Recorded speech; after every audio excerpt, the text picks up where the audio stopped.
the sandstorm continues to sweep across 18 provinces in China, affecting local residents. Massive layoffs of urban management police in China. Outrage erupts as CCP expert compares children to consumer goods. Beijing launches great investigation across multiple ministries, provinces. Content produced by Alibaba's new AI platform must follow core socialist values. It's all covered in today's China Truths. The sandstorm continues to sweep across 18 provinces in China, affecting local residents. The Central Meteorological Observatory of the Communist Party of China has issued a blue warning for the sandstorm. In the capital city of Beijing, air pollution has reached a level that warrants a yellow warning for strong winds and dust storms. Public opinion is questioning whether the funds allocated for desertification control have been embezzled. Mr. Qian, a resident of Beijing, said, "Last night, on my way home from work, the PM 2.5 levels were supposed to have increased significantly, and I felt difficulty in breathing. When I went outside this morning, I intentionally put on a hat because I anticipated that there would be dust settling on my body after the dust storm." On Tuesday, the Central Meteorological Observatory of mainland China issued a blue sandstorm warning. It is expected that from the morning of the 11th to the 12th, the sandstorm will sweep across 18 provinces and cities. In Beijing, winds could reach levels 8 to 9 on the Beaufort scale, accompanied by sand and dust, prompting a yellow warning for strong winds and sandstorms. Due to the impact of the sandstorm, the air pollution index in Beijing has exceeded the severe standard, and a blue sky has disappeared from the sky. Mr. Zhai, a resident of Beijing, revealed that the local area is once again experiencing a sandstorm. He expressed concerns about the current state of control over sand piracy by government agencies. Questions have been raised about the whereabouts of the desert control funds invested by the Chinese government.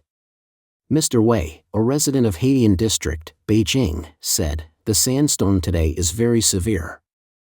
We hardly dare to go outside. The wind is too strong, and the sky is filled with flying sand. In recent years, there have been continuous sandstorms." He believes that the Chinese Communist government cannot evade responsibility for the frequent sandstorms in China. He calls on the government to conduct transparent bidding for sand control projects. Mr. Wei said, "Excessive industrial development and environmental pollution are significant causes. Government investment in programs and funds for environmental governance must go through transparent and fair methods, public bidding, and methods that can be reviewed and assessed for their effectiveness." How much money has the Chinese government spent so far? How much of that has been invested in sand control, afforestation, or grass planting?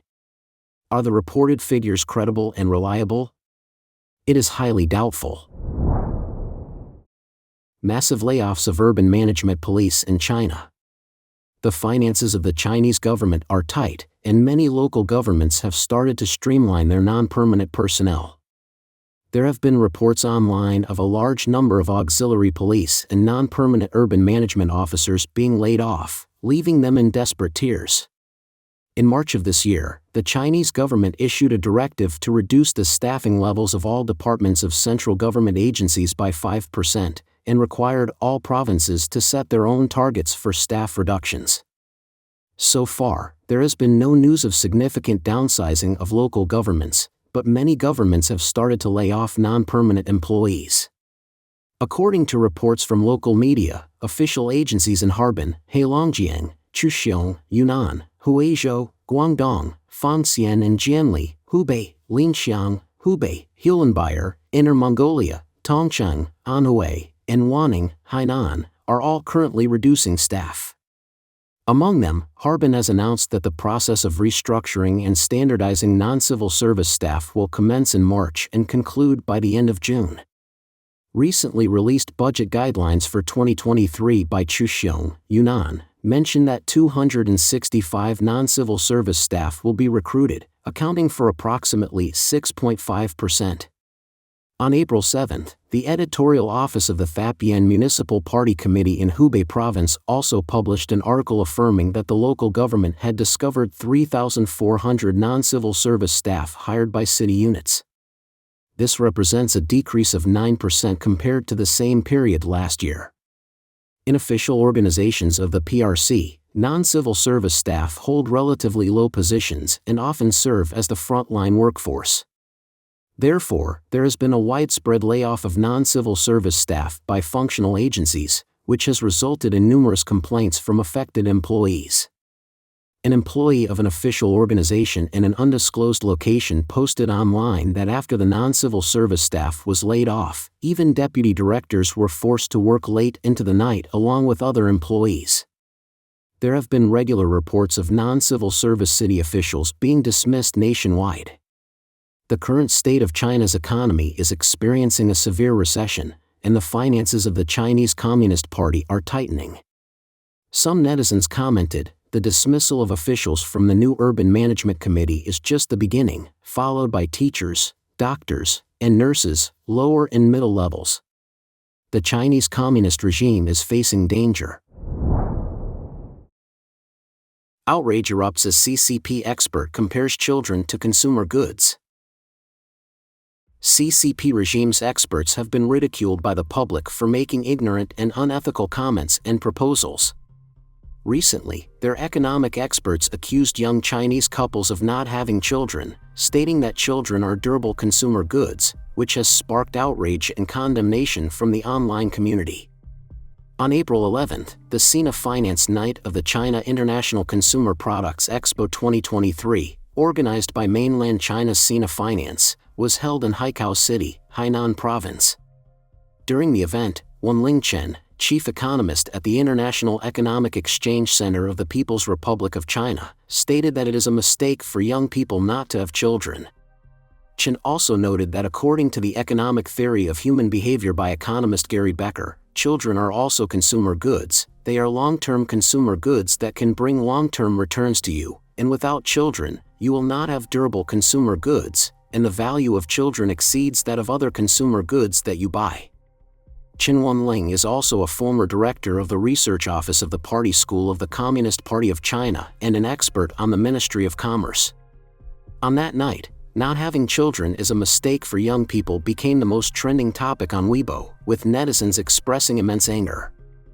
Among the comments from netizens, the most liked comment was if experts advise having more children, then we should have more children, receiving 23,000 likes, followed by even looking at the animal kingdom, even lions know when to stop reproducing, which received 1.3 thousand likes. Due to China's long-term family planning policy and the prolonged impact of the pandemic for 3 years, mainland China's population growth has turned negative. The Chinese government has been trying to encourage young people to have 2 or 3 children. However, due to economic pressures such as housing, education, healthcare, and income, many young people are unwilling to have children. Beijing launches great investigation across multiple ministries, provinces. The Chinese Communist Party, CCP, is reportedly conducting a great investigation into various areas of the state, including several provincial authorities and key ministries. Li Yanming, a US-based expert on China, said this will result in a new round of political purges. The so-called investigation campaign came after Xi Jinping secured his power for the 3rd term in March, Li told the Epoch Times on April 6. It reflects an escalation of infighting in the CCP, he said. The turbulent political situation in China is full of significant uncertainties. Li said that Xi had launched the Great Investigation to further consolidate his power, which will lay the groundwork for a more considerable purge. As part of the move, Li said Xi's crony Wang Xiaohong, Minister of the Public Security Ministry, issued an official work plan for promoting investigation and research in public security agencies across China on April 2. The plan aims to defend the political security of the CCP. It also emphasized how to learn from the lessons of the Sun Lijun political gang. Sun Lijun, a former member of the party committee and vice minister of the Ministry of Public Security, was sentenced to death on September 23, 2022, suspended for 2 years, and had all his personal property confiscated. Sun was a henchman of a faction loyal to CCP ex-leader Jiang Zemin, who died in November last year. Jiang and his allies in Qinghong were rivals of Xi, extending to major provinces, cities. The Hubei Provincial Authority said on its official website on April 6 that the province was embarking on a great investigation. This would see the province joining other regions such as Liaoning, Jiangsu, Guangxi, and Shanghai in efforts to keep pace with the Central Committee, which had claimed on March 19 to promote investigation and research in the CCP in 12 fields, including politics and law, finance, and ideology. Jiangsu authorities said that local party cadres would take the lead in launching special surveys and research in the entire province.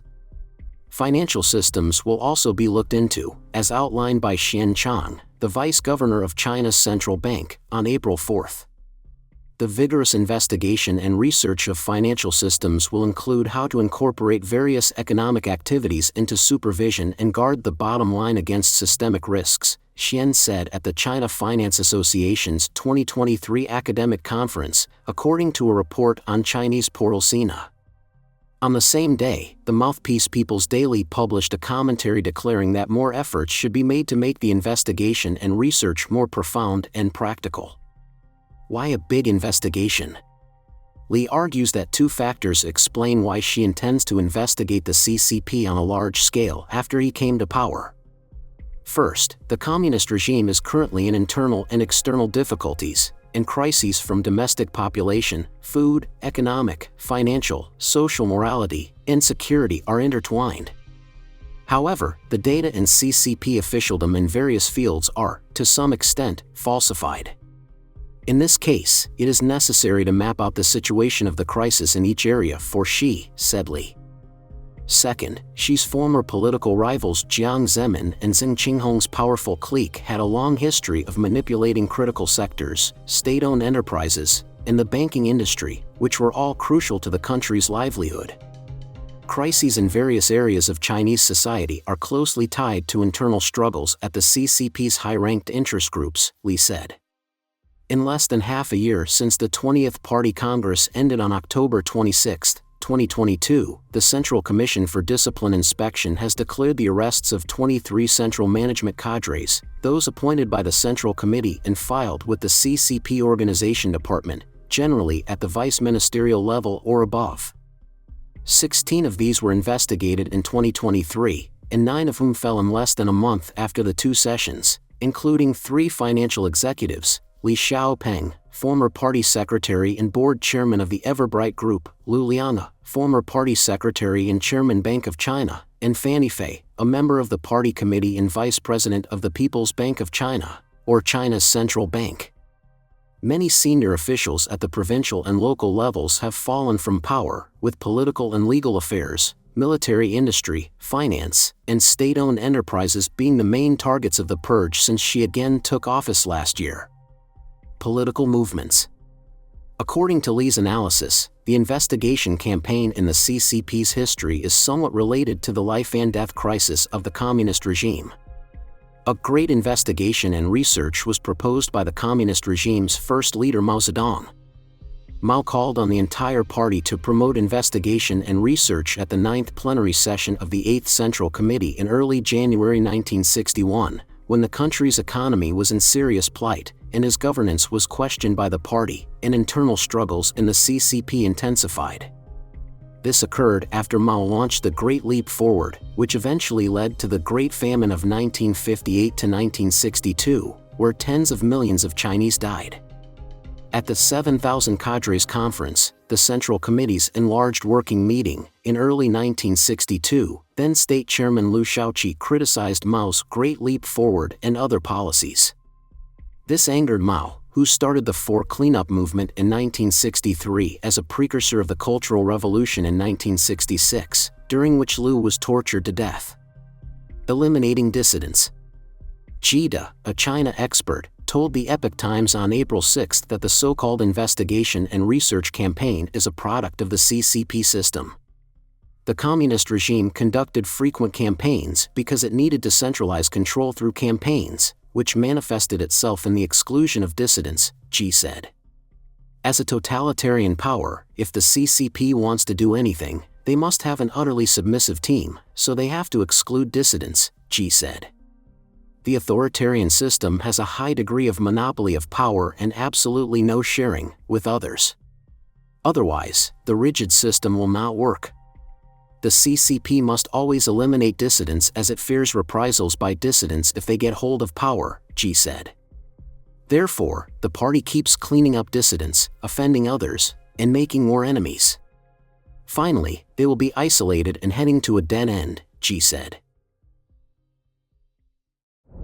Content produced by Alibaba's new AI platform must follow core socialist values. On April 11, Alibaba Group, a Chinese multinational technology company specializing in e-commerce, unveiled its generative artificial intelligence (AI) model that it says will be integrated into the company's apps, while Chinese authorities stipulate that any content created by the AI must follow core socialist values in addition to Chinese law, and that any infraction will result in fines or even a criminal investigation, according to Fox News. The AI large language model has been dubbed Tongli Qianwen, meaning truth from 1,000 questions, and a recent demonstration showed off its ability to draft invitations, plan trip itineraries, and guide shoppers.